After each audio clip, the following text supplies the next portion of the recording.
Madame et Monsieur le rapporteur, merci. Je salue d'abord votre initiative de nous proposer une résolution pour donner suite à la conférence sur l'avenir de l'Europe. La France a, de par son histoire, une place singulière en matière de paix, d'indépendance, au plan diplomatique ou de défense, en matière de services publics, et cela mérite et mériterait des approfondissements que le temps qui nous est imparti ne vont pas me permettre de développer. Il est important de rappeler et nécessaire que les processus de décision et de participation politique au niveau européen résultent de débats et de délibérations publiques où tous les citoyens peuvent saisir pleinement le sujet. Je note particulièrement l'article appelant à la révision des traités de l'Union européenne. Cela fait maintenant des années que nous défendons la prise en compte et le respect des Français en la matière.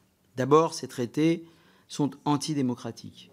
Il est inutile ici de rappeler le camouflet que représentait le référendum de 2005, sur lequel se sont assis aussi bien Nicolas Sarkozy que François Hollande. Où est le pouvoir du peuple quand les traités sont adoptés de force sans son consentement? Ensuite, ces traités, dans leur substance, sont antisociaux. Ce sont bien ces traités qui permettent aux gouvernements successifs de justifier les politiques économiques austéritaires, c'est-à-dire la casse des services publics, la privatisation de pans entiers de l'économie, à l'image du rail et du fret qui en souffrent tout particulièrement.